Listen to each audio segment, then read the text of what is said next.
If this isn't the weaponization of government, I don't know what is. I don't know what is. Mr. Dettelbach, we're going to have questions about this and a host of other things the ATF has done under your watch.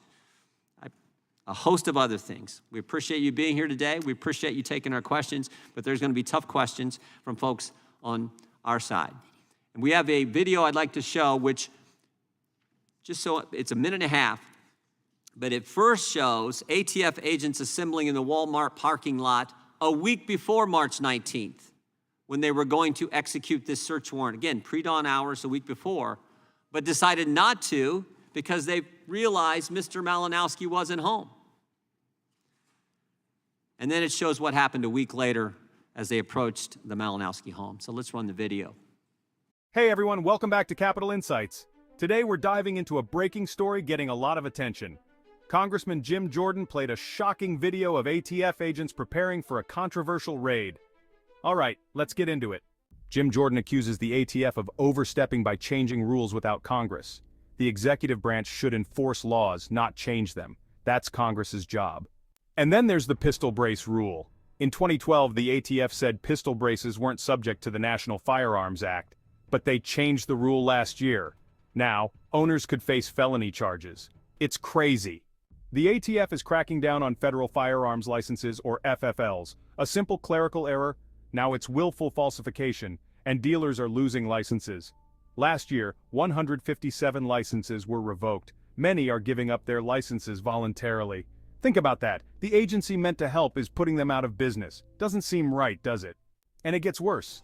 The ATF changed the definition of who needs an FFL. The new rule is vague, just says if you're earning a profit. Selling one gun to your cousin could make you a criminal. It's a legal nightmare. And now, the part that hits the hardest, the story of Brian Malinowski. Brian was a regular guy, legally buying and selling guns as a hobby. Without warning, they raided his home. At 6 a.m. on March 19th, over 10 cars full of ATF agents and local police surrounded his house. In the confusion, Brian thought they were intruders and was fatally shot. His wife witnessed the whole thing.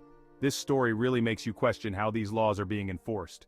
The lack of body cam footage makes this even more controversial. Policies required body cameras during search warrants, yet no body cameras were used. Zero accountability. How does that happen in 2023? Jim Jordan showed ATF agents assembling in a Walmart parking lot before the raid. They knew what they were doing. Here's the footage. It's mind-blowing. But on March 19th, at 6:01 a.m., over 1 hour before sunup, 10 carloads of ATF agents and Little Rock Police Department officers came to the Malinowski home to execute their search warrant. Not an arrest warrant, search warrant.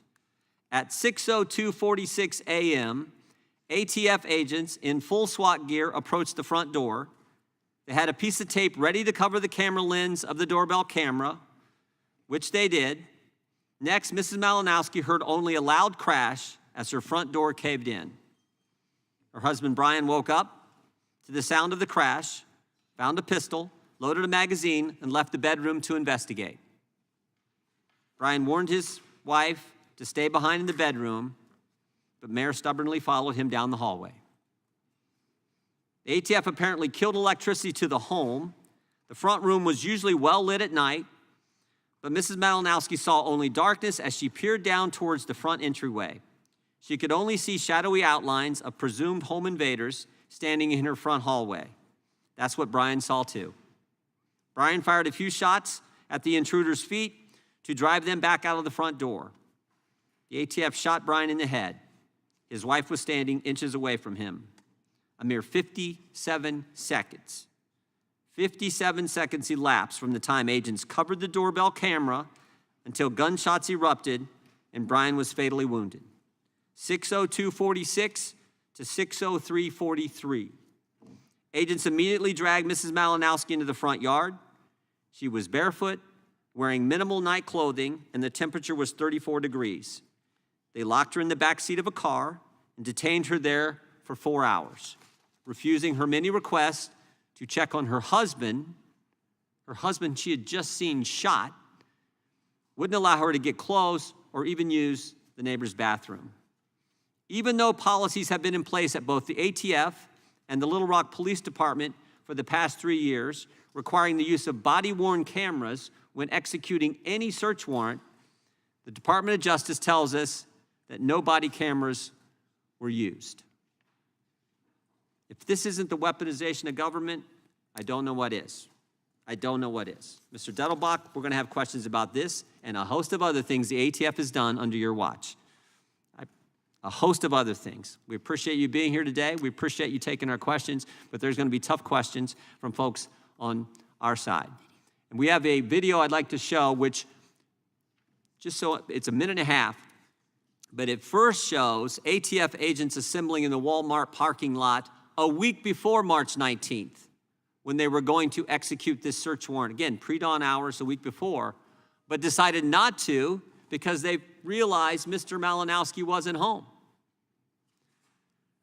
And then it shows what happened a week later as they approached the Malinowski home. So let's run the video.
So there you have it, a 10-point breakdown of a truly shocking and heartbreaking situation.